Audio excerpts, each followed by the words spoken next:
Fashion Insider friends, what is up? This is the Fashion Crimes Podcast, where I cover all things fashion, style, shopping, style inspiration, and interview incredible small business owners who are changing the fashion industry for the better. Yes, I'm the best friend you never knew you needed, and the poster child for fashion over 40, and I mean way after 40. Say it with me, fashion and style are your friends, not your enemies.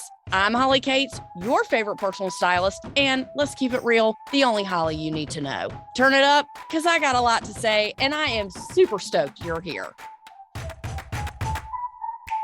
In figuring out what you need in your summer wardrobe, and I get a lot of questions about specific items that people aren't really sure if they should invest in or not. And I get quite a few questions about basics. That's the number one question I get. Basics in shoes, because people aren't sure exactly how much money to spend. And then they try to spend the least amount of money as possible on clothes because they really don't enjoy shopping. Speaking of not enjoying shopping, did you happen to listen to last week's episode on how to shop when you hate shopping? If you didn't, why don't you go ahead and march your little ears back to last week's episode, which was episode 150. Mazel tov to me. 150 episodes. Some of y'all have been with us from the beginning, and thank you so much for that. If you're a new bestie, welcome, welcome, welcome. Those of you who I hear from each week are so sweet to let me know how you are conquering your fashion goals. Nothing can stand in your way. Look at you go. So proud of all of you. In other fashion news, I was quoted today on the Today Show website under their Shop Today, using air quotes, section, commenting on the best linen pants. Ugh, go me. Did you see my Instagram post on the Fashion Crimes Podcast Instagram page? Check it out. The link will be in the show notes for your reading pleasure and bragging rights, so you can show all of your friends and say that you totally know me and we're best friends. Of course you will. Don't be redonk. Today, we're going to cover that, the best linen pants, and the best t-shirt picks, and the best flip-flop picks that I think are great for summer. I will have all of the pictures for you on my Pinterest board this week. Very exciting. So hook it up and make sure you tell me which ones are your favorite, or if you have a fave that I'm not aware of, please DM me and let me know. I know a lot of brands, but I don't know them all, so I need a little help. Don't be holding out on me. I tell you everything, so you got to tell me everything. I even had Mary, shout out to Mary. She DM'd me this week to tell me about her favorite no-show socks to work out in. She must have listened to the top workout wear episode, which was episode 149 with Jenny Fitstart, my bestie from 6th grade. Did y'all like that episode? Hope you got some amazing suggestions from that. So let me know what you like and if you tried anything new. After the podcast, she emailed me and was like, I need you to order these Zaya leggings. Jenny did. So I'm waiting for those, and I will do a video review for you. And P.S., I've never heard of these leggings before, and they are very moderately priced. So stay tuned for my review on that. Alrighty then, let's talk about linen pants. Let's be honest, I have never owned a pair of linen pants, nor have I ever had the desire to. But damn, have I found some fabulous ones. So many I love. So let's go over that. First off, let's start out by recognizing that I prefer a linen blend. Cotton linen, cotton elastane, rayon linen. Linen, if you aren't familiar, is a natural fiber. Therefore, it's super breathable and will wrinkle the minute you sneeze. However, if you get a linen blend, you will tend to be less wrinkly throughout the day. That's a word I just made up, by the way, wrinkly. Feel free to steal that if you need to, if you must. Linen has such a high wrinkle factor due to the chemical composition of the cellulose and the natural flax fibers out of which linen is formed. In other words, since it's a natural fiber, there's nothing treated on the fabric to keep it from wrinkling like any other synthetic blend or fabric items that you might have that never wrinkle. Just saying. So keep this in mind when purchasing. Also, When you get a linen blend, it doesn't wrinkle as much. Mill and Moss, shout out to Alex from Mill and Moss. They gifted me a pair of their linen pants. Loved them. Okay. However, did have to size up due to the fact that my ass is from the window to the wall. But with that being said, just know that linen does not stretch unless it has a last stain or something like that in it. So that's why I had to size up. Great product. You could not see through it. It's a great sustainable brand that produces in very slow batches, which is what we love. And Other Stories, they are a division of H&M. They have amazeballs, high-waisted linen pants that come in several colors, along with Free People that I really love too. Now, that is technically fast fashion and not the norm for me to recommend, but I really wanted to try these because they have a little bit of stretch. So I think it might be great for my body type. I also found linen pants that I loved from Vince, ALC, some super cute blue and striped ones that, you guessed it, on the Pinterest board this week. In addition to a company called Frank and Eileen, they have a super cute linen jumpsuit. Loving that. Banana Republic. Yes, you heard me right. Banana Republic. Posse. I never heard of them. Posse. I found them on Moda of Rondi. If you have more questions about linen pants, you know what? I'm going to say you have to order a few pair, size up, and don't forget to send the ones back that you don't like. They aren't for everyone, but give them a try. If I can wear them, anybody can wear them. You never know. I mean, look at me. You never thought you'd see my ass in some linen pants, but look at me now. So let's go over some style rules for t-shirts.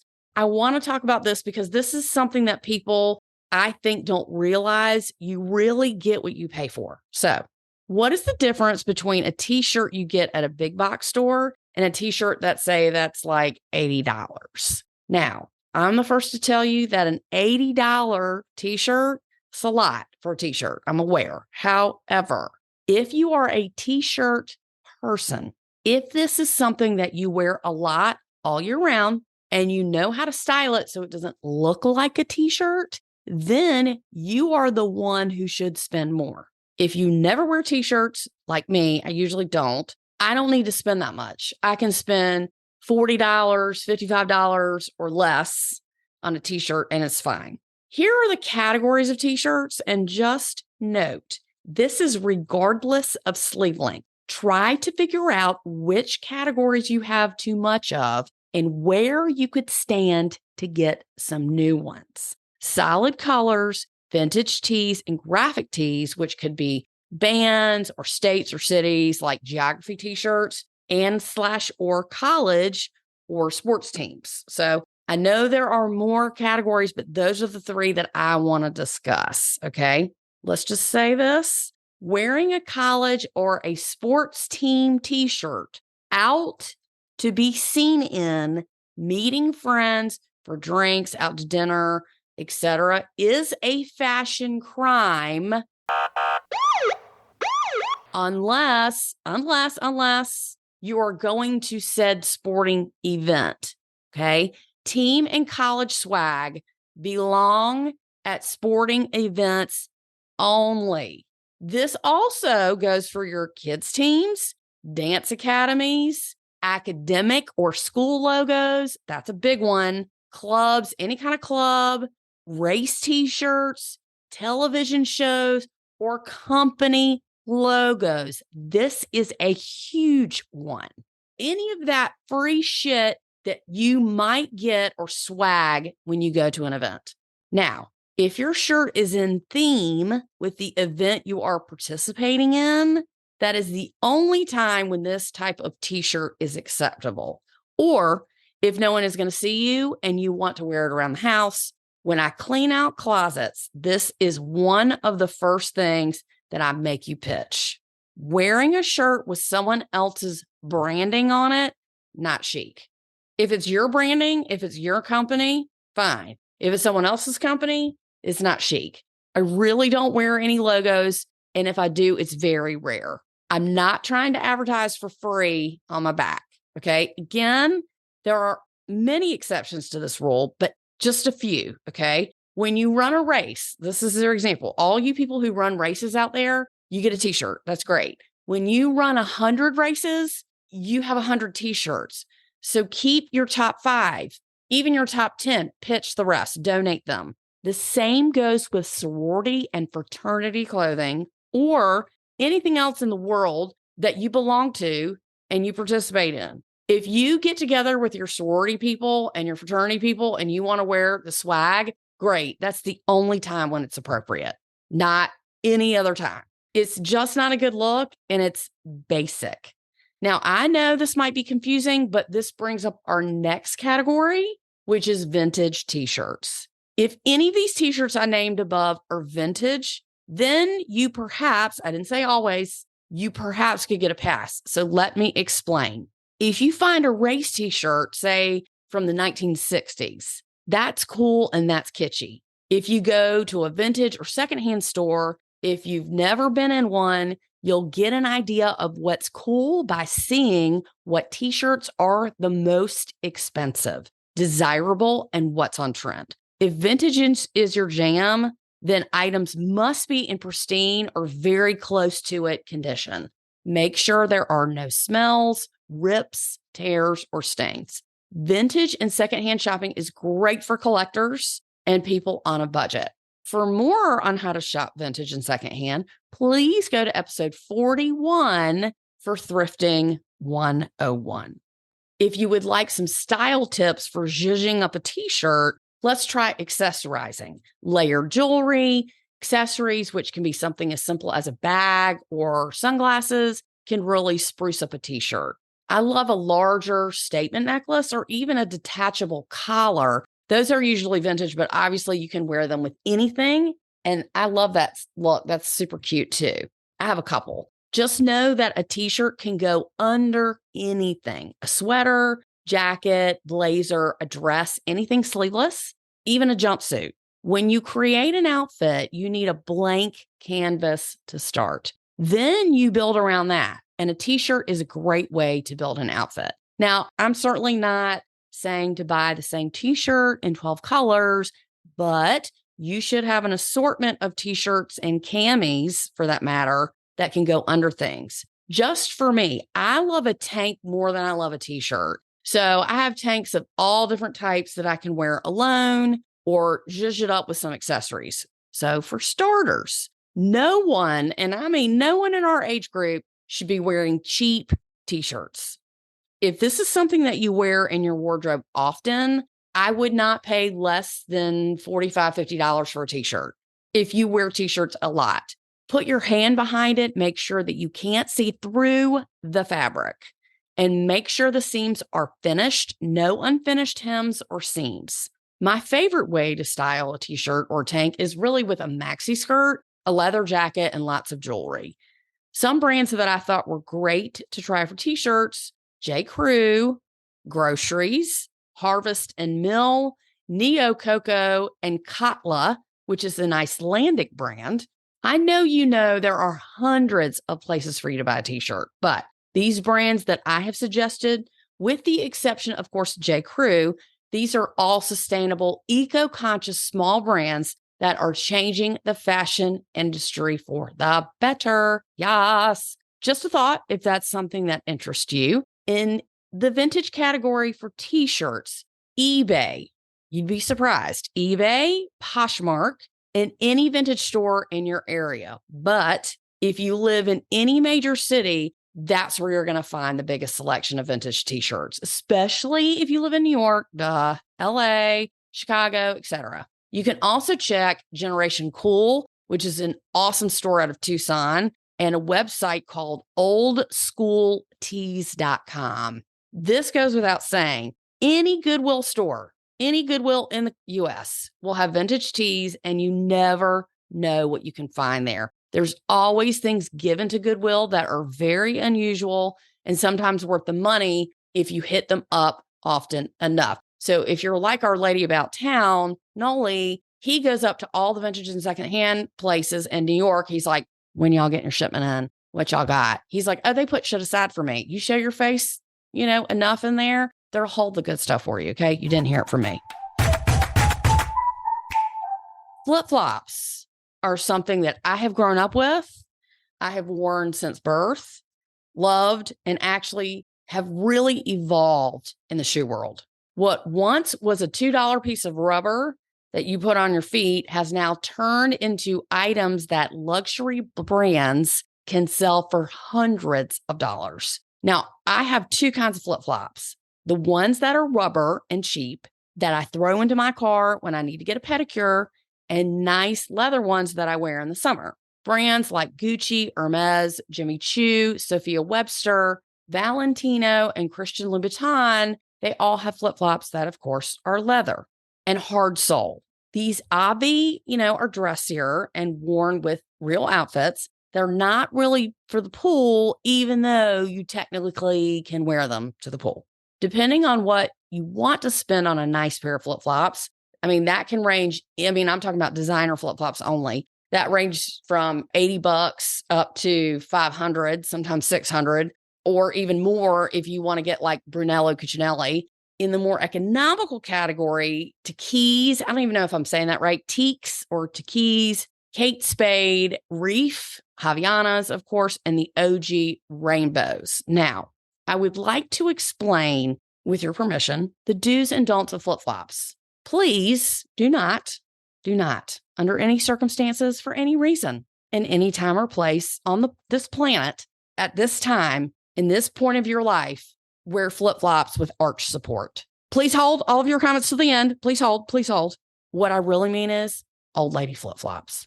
Okay, I have my reasons. And any flip-flops that are platform, recommended by a podiatrist, or on the Pioneer Woman website is off limits. Okay? That's some old lady shit, and it's a fashion crime. Don't do it. Flip-flops are not for arch support, so you can spend several hours on your feet in them. That is not what they're for. If you are spending more than 8 hours in a pair of flip-flops, we have some bigger wardrobe issues for you to solve, okay? Sorry, not sorry. They are strictly to get to the pool or the beach, hang in someone's backyard, run errands, what have you. If you have feet issues and you need arch support in order to wear flip-flops, you should not be wearing flip-flops, okay? Or Crocs or any other shoe cop-out because they're comfortable. No. I cannot think of a bigger fashion crime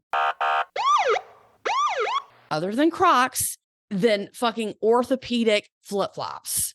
Girl, no, okay? We've talked about Birkenstocks before, and even though I'm not a fan, they just won't go away. So if you have feet issues, you should totally wear those. Just saying. There are other choices. Please do not let me catch you in platform flip-flops, okay? No. I know they are back in style. I know they're being shown right now because everything from the 90s is back, but we can aim higher.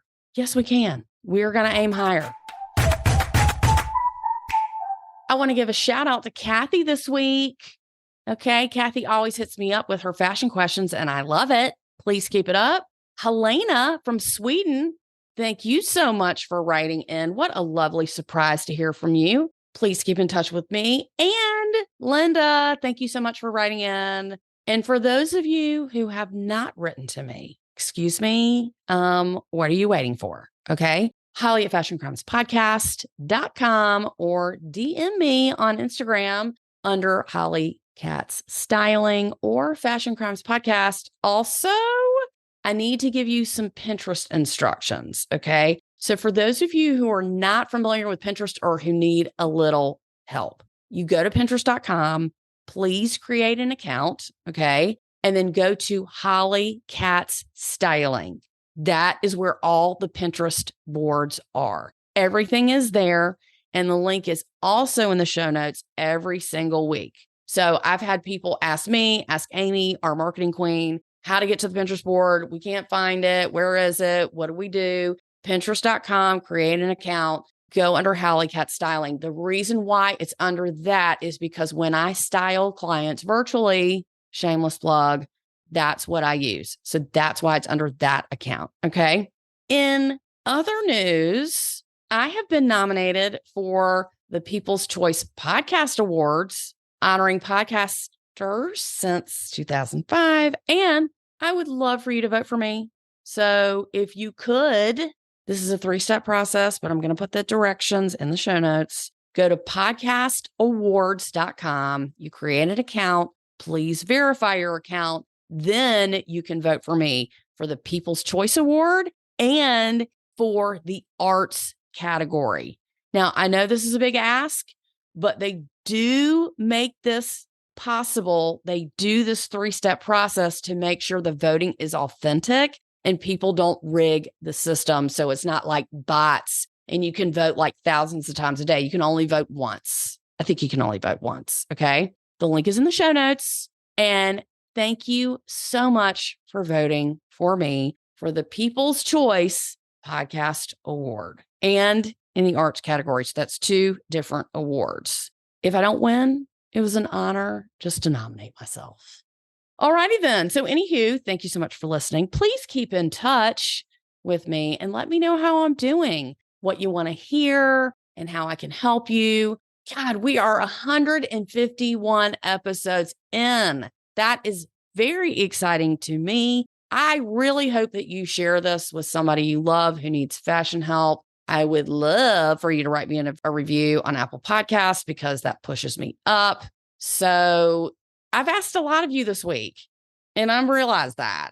Don't wear orthopedic flip-flops. Vote for me on Podcast Awards. Go to the Today Show Shop Today section. Look at my article. Go to my Instagram. Hit me up. I've asked a lot of you this week. I'm aware. But I need you to show up for you because that's what we do because we're fashion besties. Okay? This has been the Fashion Crimes Podcast, and I am the only Holly, your favorite personal stylist. And as always, the hostess with the mostest. I hope you have a fantastic, fashionable week. I hope you had an amazing July 4th. And thank you so much for listening. Y'all, keep it real. I love you so much. Have the best week ever. Bye.